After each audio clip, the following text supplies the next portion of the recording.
Hello， 大家好，我係奧然哥哥啊。今日我想分享嘅故事會關於家字嘅。家，老祖宗說，屋頂下有養豬的地方就是家。老師問：家裏有養豬的請舉手。咦？怎麼全班只有我舉手？我沒有說謊哦。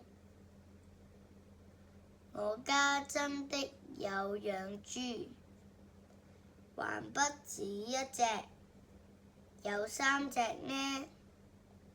爸爸、哥哥和我每個人都養了一隻又肥又胖的小豬撲滿。